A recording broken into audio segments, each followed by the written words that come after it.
Bonjour et bienvenue sur la chaîne Puppet Comics. Aujourd'hui on va parler de TMNT Soulswinter. Alors TMNT Soulswinter c'est sorti fin avril de cette année, 2022, édité chez Vestron.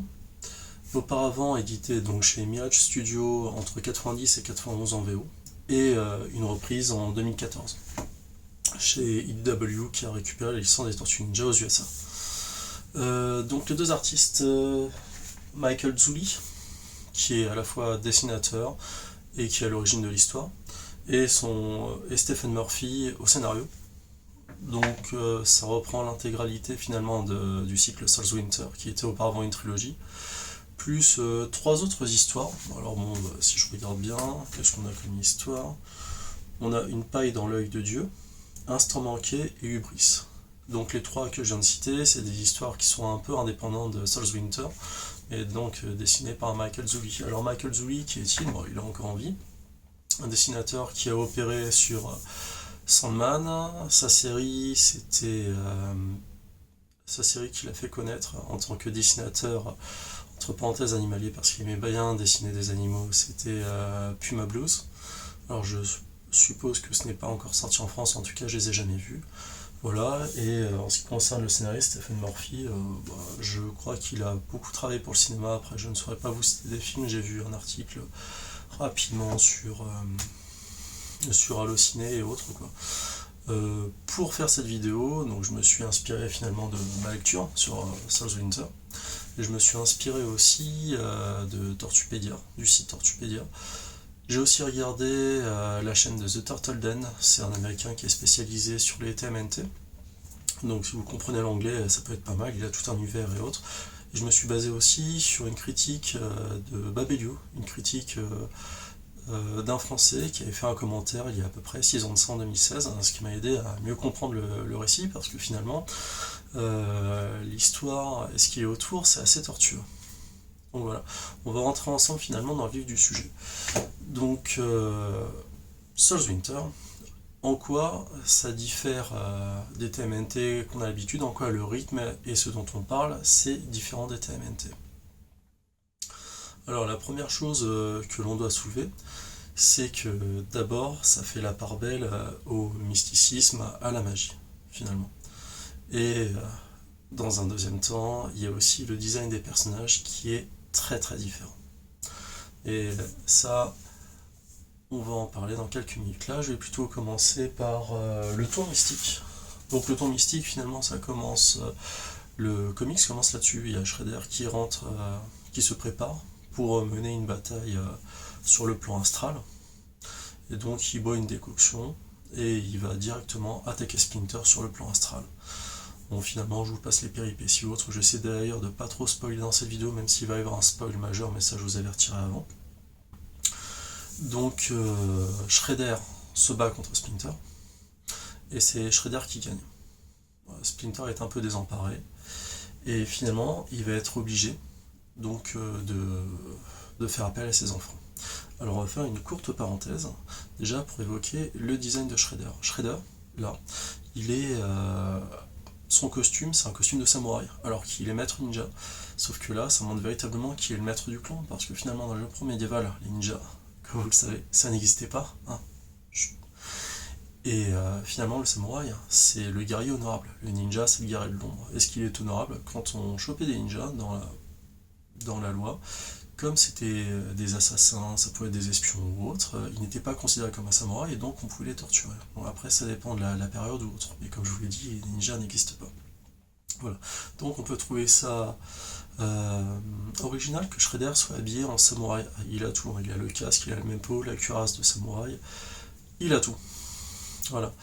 Et par contre, le design de Splinter est un peu différent, parce que Splinter, c'est plus le côté animal qui prend le dessus que sur le côté humain, alors que Splinter, bon, dans le comics, il s'exprime plutôt bien, mais on retient plus finalement le côté animal.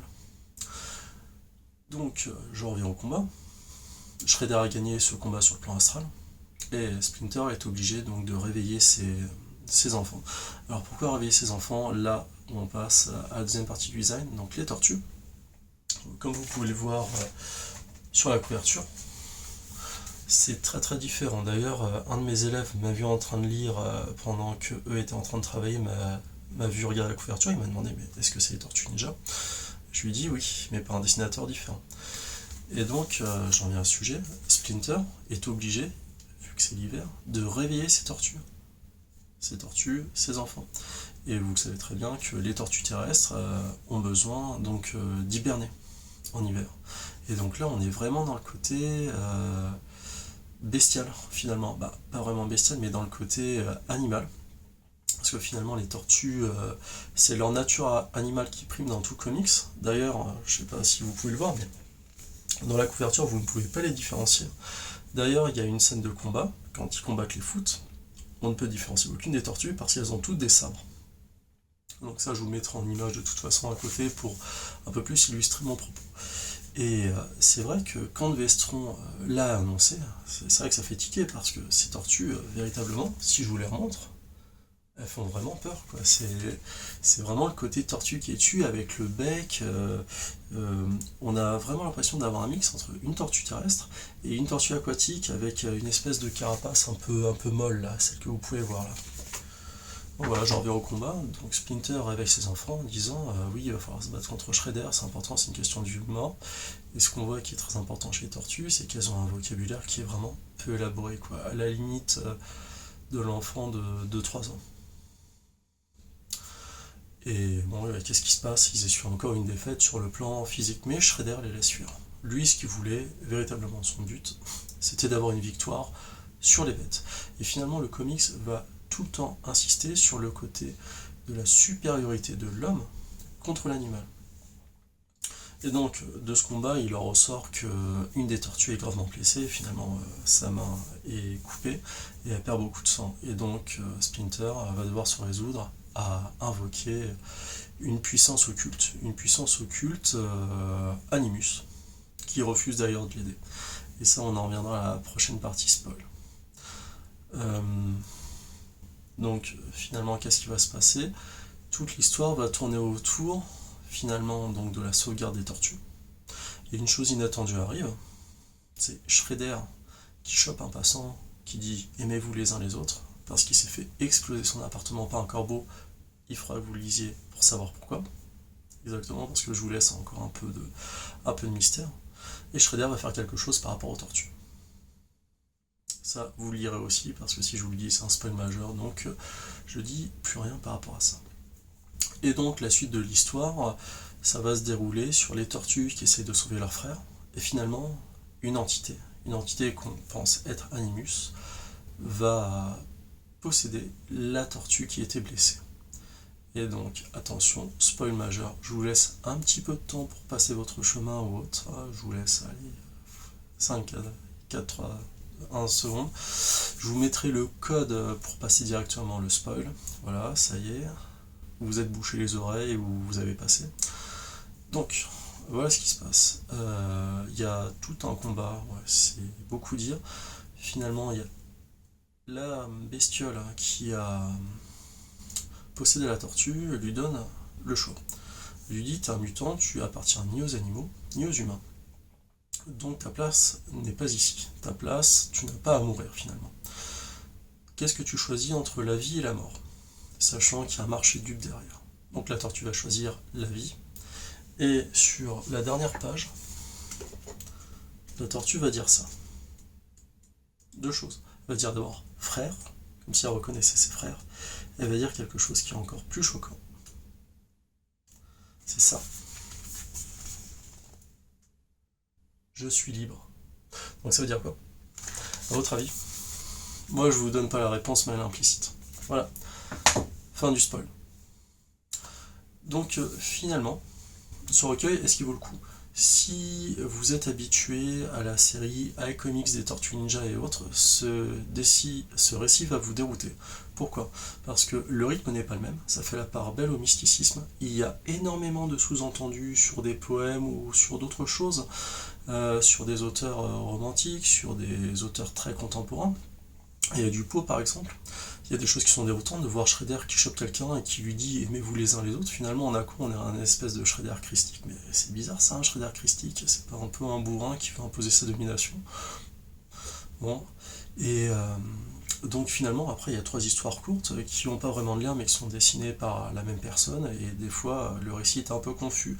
Finalement, on sort de ce récit un peu dérouté, des 3 autres petits récits un peu déroutés, en se disant, est-ce que j'ai eu des Tortues Ninja? Parce que finalement, qu'est-ce que j'ai eu? J'ai eu un duel de magie entre 2 personnes, et finalement, on voit que l'humain domine l'animal, mais c'est toujours une lutte qui continue, avec Animus qui revient sur le devant de la scène, et autres. Donc finalement, on pense que cette lutte n'est pas terminée. Ils ont été, donc ces épisodes-là, la trilogie dont je vous parle, Souls Winter, elle avait été éditée entre 90 et 91. Les 3 histoires avaient été faites après. Alors, la version qu'on a, elle est colorisée. Colorisée, comme vous le voyez. Et ce récit avant ne l'était pas. Il a été colorisé en 2014 quand le recueil a été ressorti par IDW. Donc c'est là que ça a été colorisé. Donc colorisé par le studio